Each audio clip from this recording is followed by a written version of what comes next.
Ladies and gentlemen, and welcome to the program Face to Face. Mongolia has diplomatic relations with more than 130 countries, and among them, India has a very special place. In 1955, India was the very first country, besides Soviet bloc, to establish diplomatic relations with our country. On December 24, we are celebrating 55th anniversary of establishing diplomatic relations between Mongolia and India. And to honor these celebrations, we have invited Ambassador of India Extraordinary Plenipotentiary to Mongolia, His Excellency Mr. Singh. And good evening, Mr. Ambassador. Good evening to you. And thank you very much for being with us today. So wonderful coming here. Thank you very much. And I would like to ask you to kindly share with us the general update, what is happening in the diplomatic relations between Mongolia and India. Well, we look at it, we established diplomatic relations in 55. Our first visit of Vice President Radhakrishnan was in 57. Thereafter, we had the chairman of the Mongolian People's Revolutionary Party, Siddhan Bal, visiting us in 59. There are 4 major declarations. These relates to the visit of Siddhan Bal in 73, of President Ochirbat in 94, President Baghbandi in 2001, and latest was of President Albakdorj in 2009. And these are the basic foundation blocks of the current diplomatic relations. But we should also remember a fact that Mongolian-Indian relations are very ancient. Legendary Chengiz Khan had Buddhists at his advisors to him. So it's a very old relationship, but 55 years in the modern context. We have a very sound political base for cooperation between the two countries. What we have actually lacked is economic relations. It's just not there, and one of the biggest lacuna is connectivity. We are very near to each other.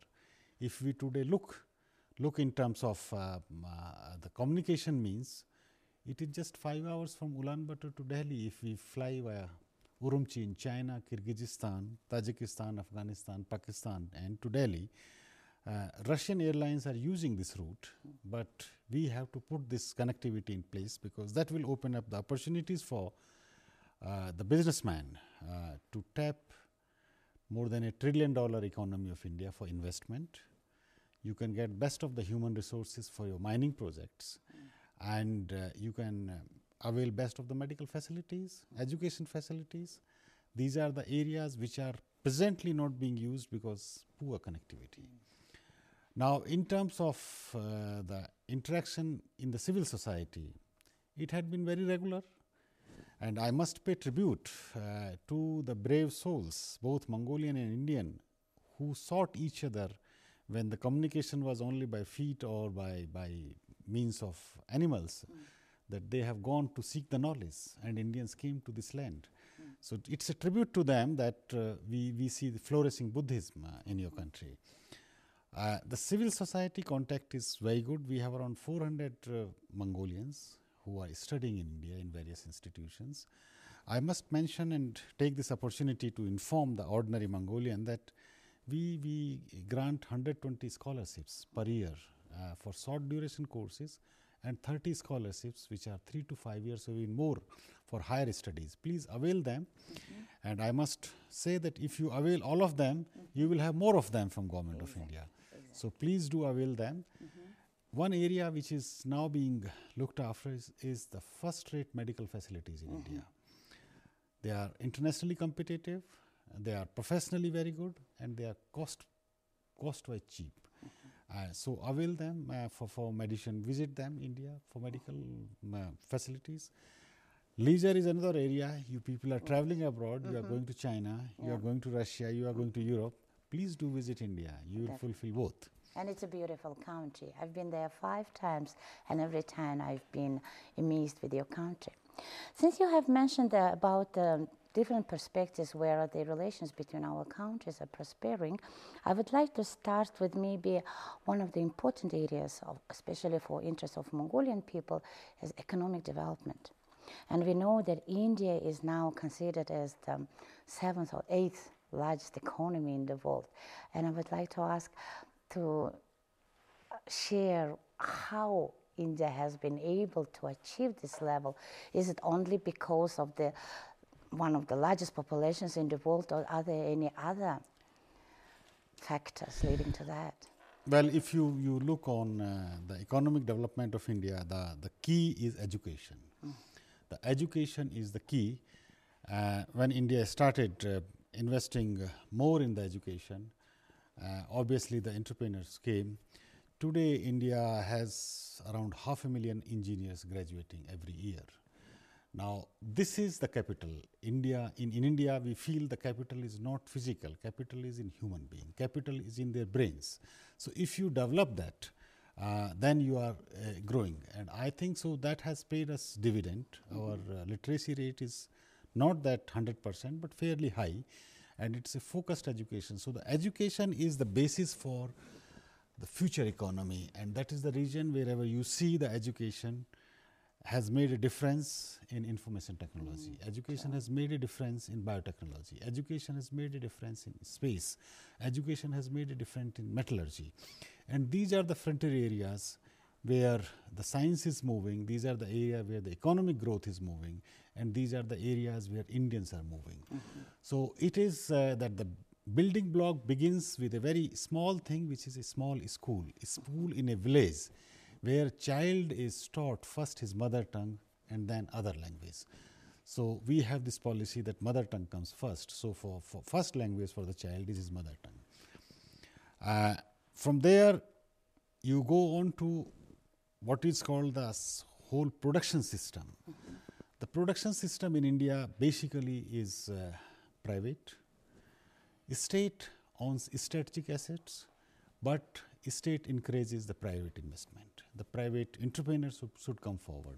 And why this model is slightly different than free capitalism? Because there are social responsibilities which are codified as corporate responsibilities. In India, they are part of the social responsibilities.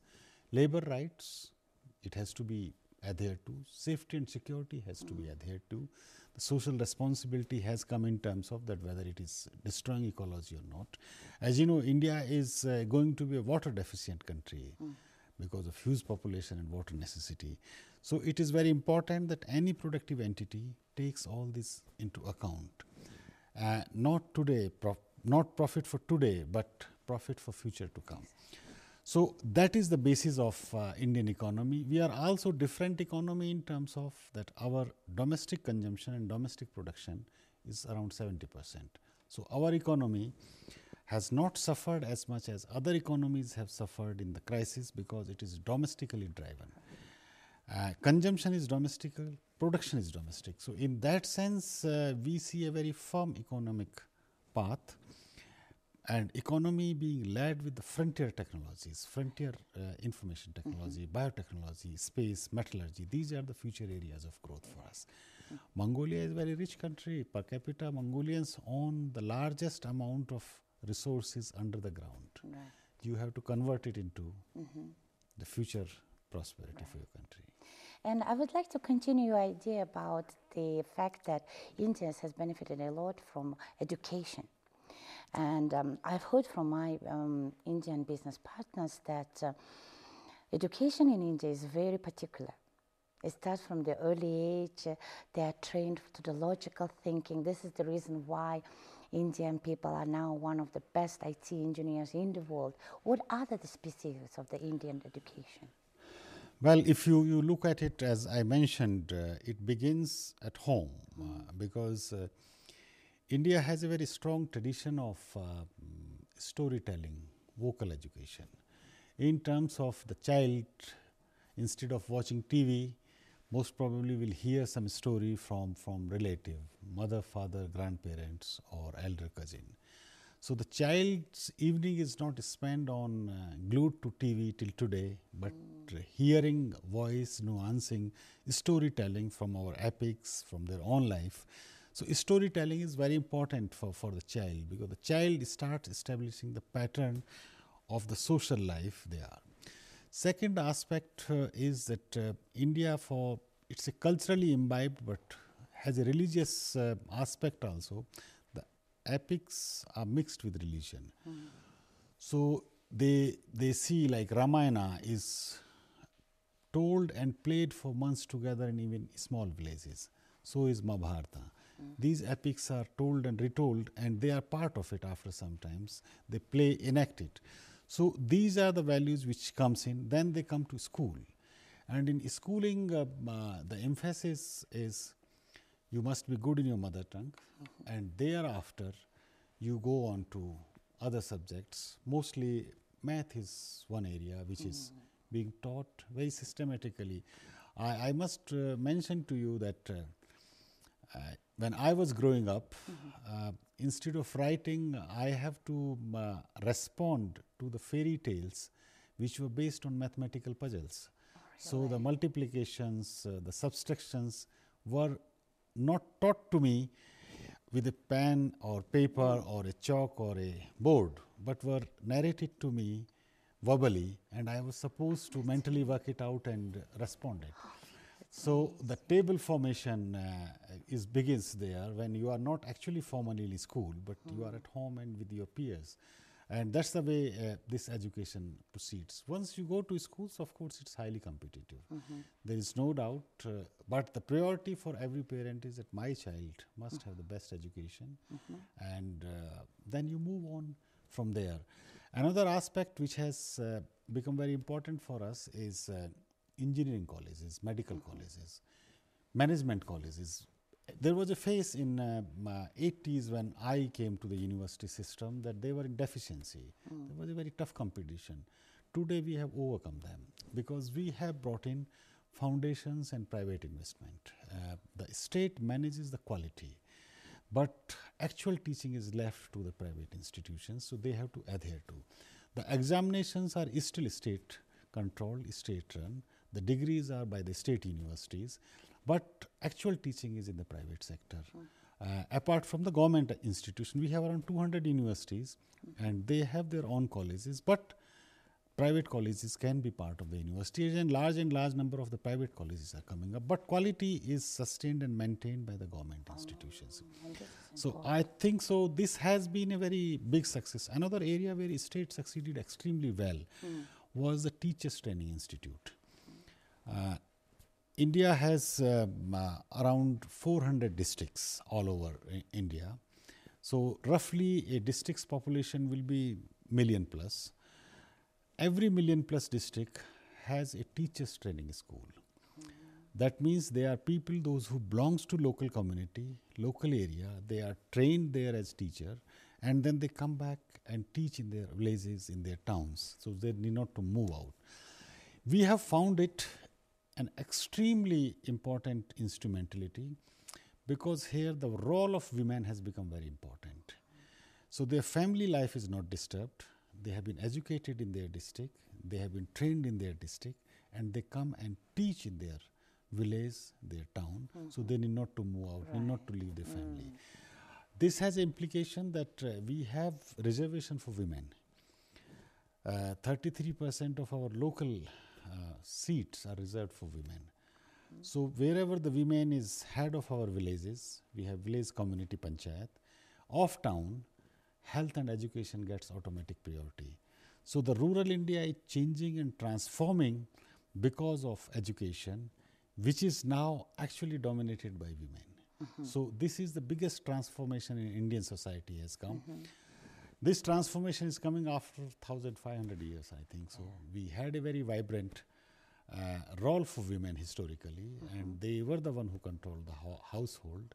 Till now they control it. So this is the biggest contribution in education, health, and ultimately in the economic growth and prosperity comes that the women are extremely active, and this also has an implication for the better family life. Right. Because the woman is the housemaker, homemaker, and if she is happy, she is contented, the children also get it.